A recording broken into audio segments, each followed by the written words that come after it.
ہماری جو غفلت ہے نا وہ بھلا کیوں ہوئی ہے؟ وہ اس لیے ہوئی ہے کہ پیسے کسی کو بھی برے نہیں لگتے، پتہ نہیں ان میں کیا کشش ہے۔ آپ کسی جگہ بھی ان کا نام لے لیتے ہیں یا کسی جگہ بھی آ جاتے ہیں تو یہ برے لگتے ہی نہیں۔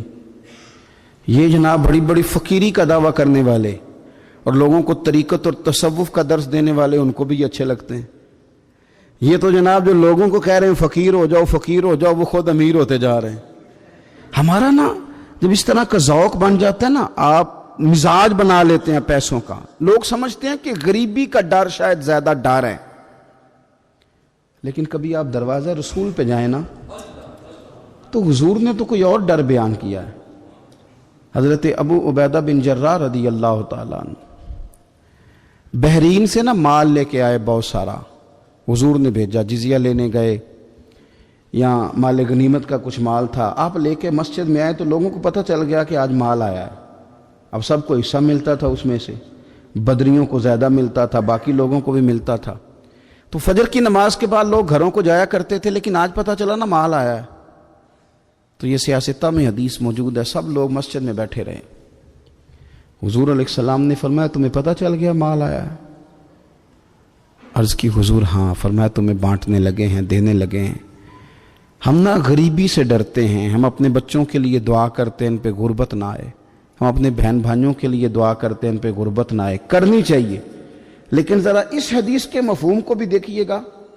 نبی پاک صلی اللہ تعالیٰ علیہ وآلہ وسلم نے فرمایا تمہیں دینے لگے ہیں، مال آ گیا ہے، لیکن میرے قریب نے اپنی امت کے لیے جس چیز کا ڈر محسوس کیا وہ کیا ہے، حضور کے دل میں کس چیز کا خدشہ تھا وہ کیا ہے، بیان کیا۔ حضور فرمانے لگے لوگو مجھے تم پر غربت کا ڈر نہیں، یہ ڈر نہیں کہ تم غریب ہو جاؤ گے، بلکہ مجھے تو ڈر ہے کہ تم پر دولت پھیلا دی جائے گی، تم زیادہ مالدار ہو جاؤ گے۔ خوف غریبی کا نہیں، خوف تمہارے مال کا ہے۔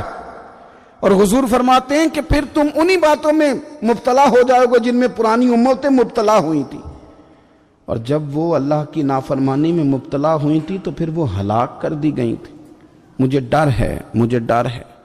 ہاں جہاں دولت آتی ہے وہاں سستی بھی آتی ہے، جہاں دولت آتی ہے وہاں معاذ اللہ عیاشی بھی آتی ہے، جہاں دولت زیادہ آ جاتی ہے وہاں پھر لوگ ہر چیز کو دولت میں تولنے لگتے ہیں۔ جہاں دولت زیادہ آتی ہے میرے بھائی، پھر لوگ سمجھتے ہیں کہ ہر چیز میں خرید لوں گا، پھر لوگوں کے ذہنوں کے اندر اس طرح کا فطور آتا ہے۔ حضور نے فرمایا مجھے ڈر ہے تمہارے دولت مند ہونے کا، ڈر ہے دولت مند ہونے کا۔ یارو اپنے پیسوں سے ڈرا کرو، اپنی جائیدادوں سے ڈرا کرو، اپنے مال سے ڈرا کرو، وہ ہم نے جو بڑے بڑے محلات تعمیر کرنے شروع کیے ان سے ڈرا کرو۔ میں بڑی مجبوری سے یہ بات کر رہا ہوں، اگر کوئی کسی کے کان میں جا کے کہے مجھے عمرہ کروا، عمرہ کرنا فرض ہے تو تو کان میں جا کے کہتا ہے مہربانی کر مجھے عمرہ کرا۔ چلو اگر کسی کا دل کرتا ہے، وہ تیرے ساتھ پیار کرتا ہے تو یہ تحفہ دیتا ہے تو تحفہ قبول کرنا تو مصطفیٰ کا طریقہ ہے، لیکن جا کے کانوں میں یہ کہنا کہ مجھے عمرہ کرایا جائے اور مال بڑھانے کے لیے سوال کرنا، اپنی مجبوریوں کے رونے رونا، اور اس طرح کسی کے سامنے پیش ہونا کہ بڑے دن ہو گئے کاروبار سارا ہی بند ہے، کچھ نہیں میرے پاس، یہ بزدل لوگوں کا طریقہ ہے، یہ کمزور لوگوں کا طریقہ ہے۔ اچھے لوگ جو ہوتے ہیں نا، اچھے لوگ، با کردار با وصف لوگ، وہ اپنے فاقے اگر کبھی بیان کرنے ہو تو یا خدا کی بارگاہ میں بیان کرتے ہیں یا محمد عربی کی بارگاہ میں صلی اللہ علیہ وسلم، یا رب کریم کے بندوں کی بارگاہوں میں جا کے عرض کر۔ دنیا داروں کے سامنے رونے نہیں روتے پھرتے، کچھ نہیں ہے کچھ نہیں ہے، حالات بڑے خراب ہے، ساری زندگی روتے بیت گئی، مانگنا، سوال کرنا، طلب کرنا اور کہتے پھرنا تنخواہ تھوڑی ہے گزارا نہیں ہوتا، تو جس کو تو سنا رہا ہے وہ کیا کر لے گا؟ بڑھا دے گا تنخواہ۔ بڑا مجبور ہوں جی کیا بتاؤں، تنخواہ آنے سے پہلے لگ جاتی ہے، تو کس کو سنا رہے ہو؟ کیا مطلب ہے اس کا؟ میرے نبی پاک علیہ السلام نے فرمایا اگر تو دنیا داروں کو رونے سنائے گا تو روتا ہی رہے گا۔ فرمایا اپنے رب کو سنانے کا مزاج بنا، جلدی یا دیر سے اگر دکھڑے اللہ کو سنائے گا تو اللہ تجھے ساری دنیا سے بے نیاز کر دے۔ اپنے آپ کو سنبھالیں، کبھی زندگی میں دنیا داروں کے سامنے جا کے رونا نہ روئیں، اپنی زندگی اس طرح کی بنائیں کہ وہ معیاری ہو، وہ باوقار ہو، اس کے اندر خودداری اور عزت نفس ہو، وقار ہو۔ دنیا میں سب سے اونچا قد اس آدمی کا ہے جس کا ہاتھ پھیلتا نہیں، دنیا میں سب سے سفید کپڑا اس نے پہنا ہوا ہے جس بندے نے کبھی کسی کی جیب کی طرف نہیں دیکھا. دنیا میں سب سے زیادہ اعلیٰ دل اس بندے کا ہے جس کے دائیں بائیں دکانداروں کے پاس کروڑوں پیسے بھی ہوں پر اس کی توجہ ادھر نہ جائے. وہ کہے نہیں نہیں میرے لیے وہی بہتر ہے جو میرے رب نے مجھے عطا فرمایا ہے. جس کی توجہ جو اللہ کا شکر کرنا جانتا ہو, جو قناعت کرنا جانتا ہو. میرے نبی پاک علیہ السلام نے ناپسند کیا ہے مانگنے کو. حضور نے مانگنے کو, محبوب علیہ السلام فرمانے لگے نیچے والے ہاتھ سے اوپر والا ہاتھ بہتر ہے. توجہ ہے میری بات پر؟ نیچے والے ہاتھ سے اوپر. نیچے والا کون سا ہوتا ہے اور اوپر والا؟ تو حضور نے کس کو پسند کیا ہے؟ ہمیں کون سا بننا ہے؟ بول کے تو بتائے نا. چلو ارادہ تو کرو نا, نیت تو کرو نا. اللہ مدد. کون سا بننا ہے؟ دینے کا مزاج بناؤ, دینے کی طبیعت بناؤ. اور امام غزالی فرماتے ہیں تو ارادہ کر بانٹنے کا, اللہ تجھے خزانے ہی عطا فرمائے گا. اللہ تجھے خزانے ہی دے. حضرت میاں شیر محمد شرک پوری رحمت اللہ, بات یاد آ گئی تو کر جاؤں. میاں صاحب رحمت اللہ علیہ کے ایک مرید تھے حضرت سید اسماعیل شاہ صاحب بخاری رحمت اللہ علیہ. حضرت صاحب کرما والے, کہتے میں بڑا مالدار تھا, جائیدادیں بڑی تھی. جب میاں صاحب کے پاس مرید ہونے آیا تو چونکہ پیسے بڑے تھے تو میاں صاحب فرمانے لگے اے بیلیا دولتاں تے فقر دومی اکٹھے نہیں چل سکتے, تو بیچ کے سارا کچھ لا یہاں پھر مرید کرتے ہیں. کیا کر چلو تو انو کسی آکھیا جو نہیں کدی ہے جی تو ساں کل نہیں بول رہے ہیں. سارا کچھ بیچ کے لا یہاں رکھ پھر کرتے ہیں بیعت. سارا کچھ بیچ کے لائے, میاں صاحب کے قدموں میں رکھا. تو میاں صاحب نے کچھ عرصہ انہیں اپنے پاس رکھا, پھر 5 روپے دیے. فرمایا شاہ جی آنے جانے کا کرایہ ہے. پھر شاہ جی کو اللہ نے مربوں کے حساب سے زمین عطا فرمائی. پھر شاہ جی کو ڈیرا اللہ نے وہ والا دیا جہاں جی ٹی روڈ بھی گزرتا تھا اور جہاں ریلوے پھاٹک بھی گزرتا تھا. اور شاہ صاحب کا نام حضرت صاحب کرما والے مشہور ہوا. لاکھوں اور ہزاروں لوگ ان کی وجہ سے راہ ہدایت پہ آئے. ایک بندے نے مال دیکھا, جائیداد دیکھی تو کہنے لگے شاہ صاحب یہ کیا ہے, یہ کیا ہے؟ تو فرمانے لگے کچھ بھی نہیں, میاں صاحب 5 روپے دیتے سن, میرے کو ساری عمر مکے ہی نہیں, یہ بات ختم ہی نہیں ہوئے. تو دینے کا مزاج بنا, اللہ تیری مدد فرمائے گا. تو یہ کشکول طلب پھیلانا, مانگتے پھرنا, سوال کرنا, روتے رہنا اور ہر وقت کیفیت اس طرح کی بنانا. میرے نبی پاک علیہ السلام نے فرمایا جو دولت بڑھانے کے لیے مانگے. کس لیے؟ فرمایا جو دولت بڑھانے کے لیے مانگے. بخاری یا مسلم ہے. فرمایا جو دولت بڑھانے کے لیے مانگے اس نے پیسے نہیں مانگے, اس نے آگ اکٹھی کی ہے, آگ کے انگارے. اب اس کی مرضی ہے, وہ چاہے زیادہ انگارے اکٹھے کر لے چاہے کم اکٹھے کر لے. دولتیں بڑھانے کے لیے مانگنا, منت کرنا, گزارش کرنا, خواہش کرنا, طلب کرنا.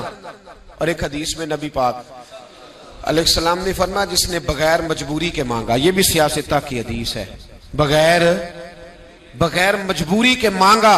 حدیث کے لفظ سننا. محبوب فرمانے لگے جس بندے نے بغیر مجبوری کے اپنے اوپر سوال کا دروازہ کھولا اور مانگا لوگوں سے, جب قیامت والے دن آئے گا نا اس کے چہرے پر گوشت نہیں ہوگا, صرف ہڈیاں ہوں گی, خراشیں ہوں گی اس کے چہرے پر. بغیر ضرورت کے مانگتا ہے, لوگوں کے سامنے سوال کرتا ہے, کشکول طلب پھیلاتا ہے. اللہ بن جعفر حضرت جعفر طیار کے بیٹے تھے, نبی پاک کے پھپھی کے بیٹے تھے حضرت زبیر بن عوام رضی اللہ تعالیٰ. وہ انتقال کر گئے. ان کا جب وصال ہوا تو 10 لاکھ دینار کا قرضہ تھا ان پر, اور جو زمین انہوں نے چھوڑی وہ زمین بنجر تھی. لو سن لے, جن پر قرضہ چڑھا ہوا ہے وہ نسخہ بھی سن لے. جن پہ قرضے ہیں نا, جو تنگ دست ہیں, جو روز رکے بھیجتے ہیں دعاؤں کے کہ بڑی پریشانیاں, وہ وظیفہ سنیں, وہ وظیفہ سنیں. ہمارے زمانے میں وظیفے لینے کا رواج نہیں, تویز لینے کا رواج ہے. لینا چاہیے, تویز بری چیز نہیں, اچھی چیز ہے, لیکن زیادہ کام برکت والا کیا ہے؟ اللہ اللہ کرنا. کیا کام ہے؟ سجدہ کرنا برکت والا کام ہے. حضرت عبداللہ بن جعفر طیار کہتے ہیں میں نے قرضہ لینا تھا زبیر بن عوام سے. وہ وصال کر گئے, میں ان کے بیٹے کے پاس گیا, عبداللہ بن زبیر کے پاس. میں نے کہا پیسے لینے تھے. کہا بالکل لینے ہیں. میرے ابا جی مجھے وصیت کر کے گئے, لکھ کے گئے کہ یہ پیسے دینے, اور وہ یہ لکھ کے گئے ہیں میں زندگی بھر کوشش کرتا رہا ہوں, ادا نہیں ہو سکے. بیٹا تیری ذمہ داری ہے میرے قرضے ادا کرنا. عبداللہ بن زبیر رضی اللہ تعالیٰ عنہ کہنے لگے میں انشاءاللہ آپ کی رقم دے دوں گا. تو عبداللہ بن جعفر طیار کہنے لگے بھائی ہم دونوں آپس میں ہیں, کوئی شے نہیں چھوڑ کے گئے آپ کے ابا جی, کوئی چیز نہیں. توجہ ہے میری بات پر؟ یہ صحابہ کا ذرا انداز دیکھیے گا بندگی کا, کوئی چیز نہیں چھوڑی. تو حضرت زبیر بن عوام کہنے لگے ایک زمین کا ٹکڑا ہے وہ بھی بنجر ہے, اس میں بھی کوئی کھیتی نہیں اگتی, سبزہ نہیں ہوتا, بنجر ہے, پانی کوئی نہیں, اور وہ اتنی خشک ریتلی زمین ہے کہ بڑا مشکل کام ہے وہاں سیراب کرنا, بے آباد زمین ہے. حضرت سیدنا عبداللہ بن جعفر کہنے لگے تو اس طرح کر, وہ مجھے ساری نہ دے, اس میں سے تھوڑی سی مجھے دے دے, میں 10 لاکھ دینار کے عوض وہی رکھ لیتا, تیرے باپ کا قرضہ ادا ہو گیا, دے تو صحیح. انہوں نے کہا آپ کیا کریں گے, وہ تو کسی کام کی نہیں, چند کوڑیوں کی بھی نہیں, فرمایا مجھے دے دو, میں جانوں اور میرا کام جانے. او بھائی, یہ تھے بندگی والے لوگ, یہ تھے جن کا رب سے رشتہ ہے, جنہوں نے حضور کے صلی اللہ علیہ وسلم کے پاس بیٹھ کر بندگی سیکھی تھی. کہتے زمین کا ٹکڑا لے لیا, بنجر بے آباد ریتلی زمین, جب میرے حصے میں آئی پہلے دن اپنے غلام سے کہنے لگے جو جگہ تجھے زیادہ سخت لگتی ہے نا وہاں میرا مصلی بچھا دے, جو تجھے زیادہ بنجر بے آباد لگتی ہے وہاں مصلی بچھا, مصلی بچھا. غلام نے مصلی بچھایا تو عبداللہ بن جعفر نے اللہ اکبر کہہ کے نیت باندھی. یہ حضرت جعفر طیار کے بیٹے ہیں, حضرت علی کے بھتیجے, انہوں نے نیت باندھی نماز کی, سر سجدے میں رکھا, رونے لگے, کہنے لگے اللہ میں بھی تیرا بندہ اور جس سے لینے تھے وہ بھی تیرا بندہ, خدا بندہ ہمارے درمیان مہربانی فرما, کرم نوازی کر, رحمت کا فیصلہ فرما. اتنا روئے کہ مصلی بھیگ گیا. کہتے اتنا تڑپ رہے تھے کہ صحابہ اکٹھے ہو گئے ان کے گرد, مصلی بھیگ گیا. جب بھیگا ہوا مصلی نماز مکمل کر کے اٹھایا نا, کہتے مصلی اٹھایا تو نیچے سے اللہ نے پانی کا چشمہ جاری فرما دیا, اللہ نے پانی کا چشمہ جاری کر دیا. فرمایا بناؤ حوض, کرو کھیتیاں سیراب. فرماتے ہیں جہاں ایک درخت نہیں اگتا تھا اللہ نے پورا باغ اگا دیا, جہاں ایک پھل نہیں ہوتا تھا وہاں عالی شان پھل لگ گئے, قرضے بھی ادا ہوئے. حضرت زبیر بن عوام کے بچوں کے پاس مال دولت بھی بچ گیا. لوگ جب کہتے ہیں یہ ساری کس چیز کی برکت ہے, اور فرماتے یہ ساری سجدوں کی برکت ہے, یہ رب کی بندگی کی برکت ہے جی, اس کی بارگاہ میں نماز پڑھنے کی. مسلمان توجہ نہیں کرتا, توجہ نہیں. جاگ رہے ہیں آپ حضرات؟ یہاں کوئی حکومت اعلان کرے نا کہ ہر نماز کے بعد 500 روپیہ, کتنا جی؟ میرے خیال کسی بھی نہیں ہونا مسجد. اور خدا کے بندو بات سمجھو, رب فرماتا ہے تو مسجد آدھا میں تجھے برکت عطا کروں گا, میں تجھے برکت دوں گا. میں ایک صحابی کہتے ہیں مجھے اکثر یہ حضور کا فرمان سنتا تو میرے دل میں خیال آتا آخر اللہ کس طرح برکت دیتا ہے, اللہ آخر. ایک صحابی کہتے ہیں نبی پاک صلی اللہ تعالی علیہ وسلم نے فرمایا عبادت کرو اللہ برکت دے گا. میرے دل کے اندر خیال آیا کس طرح, آخر اللہ کس طرح سے نوازتا ہے, رنگ کیا ہے. کہتے میں یہ بات سوچ کے نا تو مجھے قضائے حاجت کی حاجت ہوئی, پخانہ پیشاب کے لیے میں نکلا تو ایک جگہ دور جا کے میں بیٹھا کھیتوں میں, دور جا کے. کہتے میں پیشاب کر رہا تھا تو ایک چوہا اپنے بل سے نکلا اور ایک ہیرا میرے پاس رکھ گیا. میں پیشاب کر رہا ہوں, کہتے پھر گیا اندر تو ایک ہیرا اور رکھ گیا, پھر گیا تو پھر رکھ گیا, پھر گیا تو پھر رکھ گیا. کہتے 15 ہیرے چھوڑ گیا. اب میں فارغ ہوا, وہ ہیرے اٹھائے, گھر نہیں لے کے گیا, مسجد نبوی میں گیا کہ حضور سے پوچھوں میرے لیے جائز بھی ہیں کہ نہیں. بلوں سے نکل رہے ہیں, بلوں سے پیسے نکل رہے ہیں, ہمارے سارے بلوں میں ہی چلے جاتے ہیں, بلوں سے پیسے آ رہے ہیں. صحابہ کو برکت دیکھیں عبادت, بلوں سے پیسے آ رہے ہیں, بل سے. فرماتے ہیں میں وہ ہیرے اٹھائے تو در رسول پہ, جب میں نے پہلا قدم رکھا نا مسجد نبوی میں تو مجھے بتانا نہیں پڑا, میرے مصطفیٰ نے میرا چہرہ دیکھا اور مسکرا کے فرمایا پتہ چلا ہے اللہ کس طرح نوازتا ہے, خبر ہوئی ہے اللہ کس طرح نوازتا ہے. فرمایا رب کی بارگاہ میں جھکے رہو, وہ تمہیں وہاں سے دے گا تمہارا گمان بھی نہیں گیا ہوگا. اس کے حضور تو آؤ, اس کی جانب تو توجہ کرو. بندگی کی اپنی ایک لذت ہے, سجدے کا اپنا ایک ذائقہ ہے. اگر آپ نبی کریم سید عالم صلی اللہ تعالی علیہ وسلم کی عبادات کو ملاحظہ کریں نا تو سرکار کی زندگی میں کثرت ہے عبادت کی. اعلان نبوت سے پہلے کتنے کتنے مہینے حضور غار حرا میں عبادت کرتے, تنے تنہا. حرم کعبہ قریب تھا لیکن وہاں رش ہوتا تھا, لوگ ہوتے تھے. فرمایا میں اکیلے میں اپنے رب کو منانا چاہتا ہوں. کتنے کتنے ایام حضور غار حرا میں عبادت کرتے. پھر صحابہ کرام علیہم رضوان فرماتے ہیں کہ مدینہ منورہ میں حضور کا یہ رنگ ہوتا، اتنے لمبے سجدے کرتے کہ لگتا روح مبارک کی پرواز کر گئی، اتنے لمبے سجدے کرتے. حضرت سیدنا معاذ بن جبل رضی اللہ تعالیٰ عنہ فرماتے ہیں 3 دن ہو گئے حضور چلے گئے، مدینے میں نظر ہی نہیں آ رہے. صحابہ پریشان، ابو بکر صدیق، عمر فاروق، عثمان غنی، مولا علی ڈھونڈتے پھرتے. حضور سید عالم صلی اللہ علیہ وسلم کا پتہ نہیں. فرماتے ہیں جناب صدیق اکبر گھومتے گھومتے جبل سلا کی پہاڑی کے قریب گئے. ایک چرواہا بکریاں چرا رہا تھا، اس سے پوچھا تم نے میرے محبوب کو تو نہیں دیکھا؟ تو کہنے لگا مجھے نہیں پتا تمہارے محبوب کون ہے. ایک آدمی آج 3 دنوں سے غار میں رو رہا ہے، اتنی شدت کے ساتھ روتا ہے کہ میری بکریاں جا کے غار کے سامنے بیٹھ جاتی ہیں، اور بکریاں بھی روتی ہیں. میں بڑا کھینچتا ہوں پر لوٹتی نہیں. رات کو گھر لے کے جاتا ہوں تو جاتی نہیں، سویرے باڑے سے نکالتا ہوں تو دوڑی ہوئی آتی ہے، پھوٹ پھوٹ کے روتی ہیں. لیکن حال یہ ہے کہ دودھ پہلے سے بھی زیادہ دیتی ہیں. حضرت ابو بکر صدیق کہنے لگے یہی تو میرے رسول پاک علیہ الصلوۃ والسلام کے نبی ہونے کی علامت ہے. اس صحابہ کو بلایا. 3 دن سے حضور سجدے میں. کتنے دنوں سے؟ یہاں سجدہ لمبا ہو جائے تو امام کے پیچھے لوگ بھاگنے لگتے ہیں کہ صاحب آپ تو فارغ ہیں، مجھے تو ڈیوٹی پہ بھی جانا تھا. 3 دن سے حضور سجدے میں، اتنا طویل سجدہ، اتنا طویل. صحابہ کہتے ہیں قدموں میں جا کے لگے، محبوبہ بس کریں آ جائیں. تو حضور نے فرمایا رب نے سورہ ہود نازل کر دی ہے، سخت حکم آ گئے ہیں. وہ کہتا ہے میں تیری امت سے حساب پوچھوں گا، میں اپنے رب کو منا رہا ہوں. بکر جاؤ مجھے منا لینے دو. حضور نے ہمیں بتلایا ہے کہ رب کو سجدہ کریں تو رب مانتا ہے. اس کو منانے کا طریقہ سجدہ کرنا ہے، جھکنا ہے، عبادت کرنا ہے. کہا وہ مانے گا تو میں آؤں گا. تڑپ گئے صحابہ. اور ایک روایت ایسی بھی ہے کہ جب بات نہ بنی تو حضرت فاطمہ سے عرض کیا.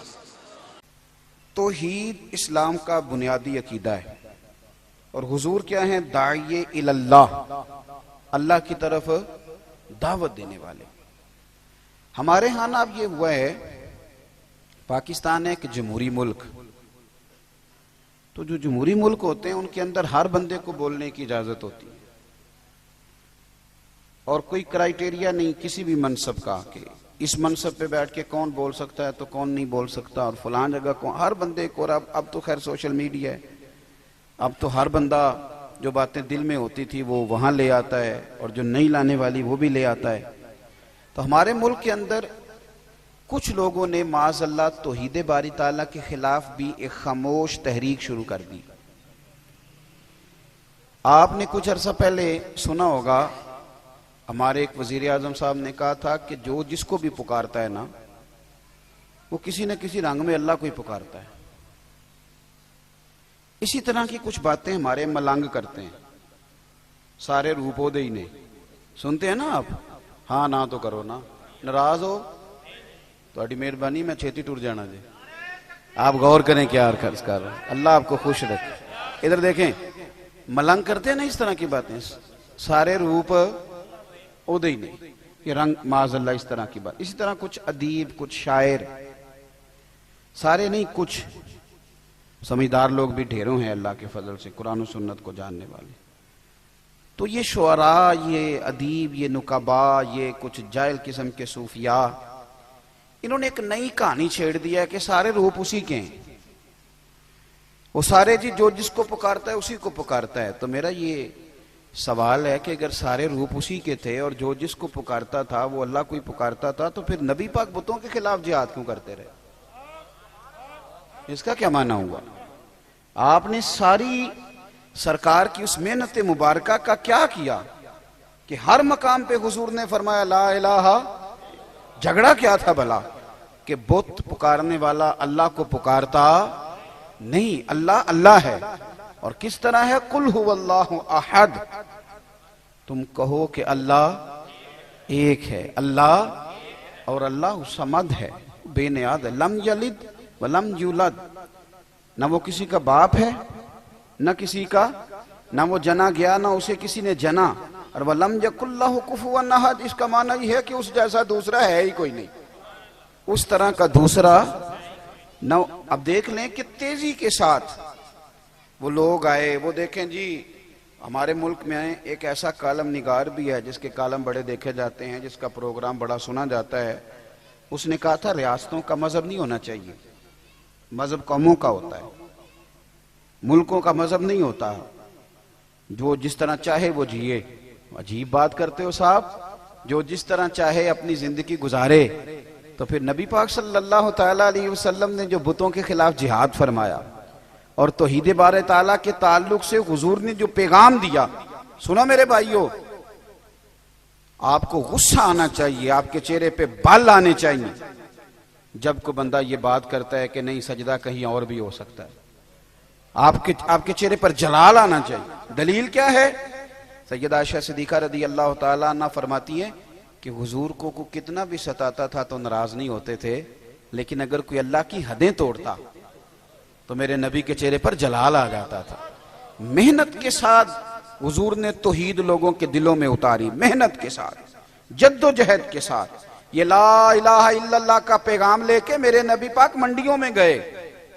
حضور نے دروازوں پہ دستک دے دے کے لوگوں کو کہا کہ اللہ کے سوا کوئی عبادت کے لائق اتنی بڑی. اعلیٰ حضرت بریلوی رحمۃ اللہ تعالیٰ علیہ سے کسی نے سجدہ تعظیمی کے بارے میں پوچھا، سجدہ عبادت کے بارے میں نہیں. شرک سجدہ تعظیمی ہے، سجدہ عبادت ہے. سجدہ تعظیمی شرک وہ حرام ہے. کسی نے پوچھا کہ اللہ کے علاوہ کسی نے تعظیماً سجدہ کیا، کسی کو معبود سمجھ کے نہیں. پرانی امتوں میں تعظیم کے لیے کسی کو سجدہ کرنا جائز تھا. آپ پڑھیں نا سورہ یوسف، اذ قال یوسف لابیہ یا ابتی انی رأیت احد عشر کوکبا والشمس والقمر رأیتہم لی ساجدین، کہ میں نے دیکھا ہے کہ میرے لیے سورج، ستارے اور یہ سجدہ کر رہے ہیں سارے. پرانی امتوں میں سجدہ تعظیمی جائز تھا. اعلیٰ حضرت سے کسی نے پوچھا کہ اب کوئی صرف تعظیم کے لیے سجدہ کرے، تو آپ فرمانے لگے سجدہ تعظیم حرام ہے، حرام ہے، حرام ہے. اور چوتھا جملہ فرمانے لگے اشد حرام ہے، حرام ہے، حرام ہے. اور بول کے بتائیے آپ کو اس ملنگ پہ غصہ کیوں نہیں آتا جو کسی دربار پہ سجدہ کر رہا ہے؟ شدید غصہ آنا چاہیے، شدید، چہرے پہ بال آئیں، باڈی لینگویج بتائے کہ ہمیں اچھا نہیں لگ رہا. سجدہ صرف اللہ. میرے نبی پاک صلی اللہ تعالیٰ علیہ وسلم نے توحید باری تعالیٰ کا پرچار کیا، توحید کی دعوت دی.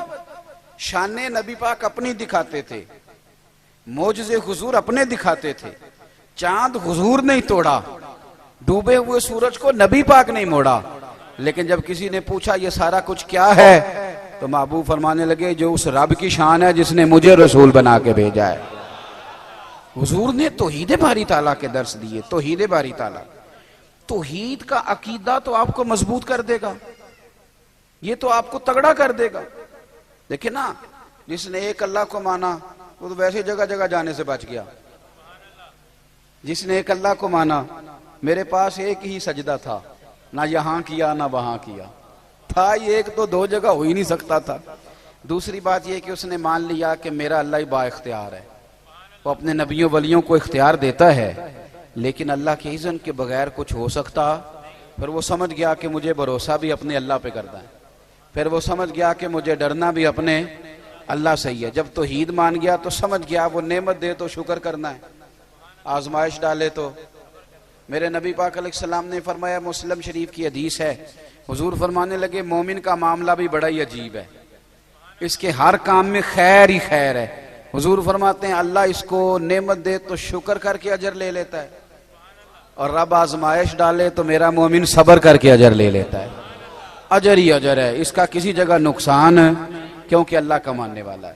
کیونکہ ایک توحید باری تعالیٰ آپ کو مضبوط کرتی ہے. توحید آپ کو، دیکھو یہاں نا بہت سارے بندے سینہ تان کے چلتے ہیں، پنجابی میں کہتے ہیں سینہ چوڑا کر کے، تگڑے ہو کے چلتے ہیں. بھئی کیا ہوا؟ کہتے ہیں آج کل ہماری پارٹی کی حکومت ہے. حالانکہ یہ الیکشن سے پہلے زیادہ جذباتی ہوتے ہیں، الیکشن کے بعد آہستہ آہستہ ٹھیک ہو جاتے ہیں، کیونکہ ہماری قوم جو ہے بڑی سمجھدار ہے. ایک دفعہ بندہ بس گھر آتا ہے کہ چودھری میری مدد کر، تو چودھری تے رب دے وے کام. چودھری پھر اپنی بیٹھ کے دفتر کھول لیندا ہے. ਕੁਰਸੀਆਂ ਵੀ ਧਾਰੀਆਂ ਲੈ ਲੈਂਦਾ ਕਿਰਾਏ ਦੀਆਂ, ਤੇ ਚੌਧਰੀ ਜਲੇਬੀਆਂ ਵੀ ਬੂਹੇ ਅੱਗੇ ਕਢਾਉਣ ਲੱਗ ਪੈਂਦਾ। ਤੇ ਉਹ ਕਹਿੰਦਾ ਜਿੰਨੇ ਉਹਨੂੰ ਵੋਟ ਦਿੱਤਾ ਉਹਨੇ ਮੈਨੂੰ ਦਿੱਤਾ,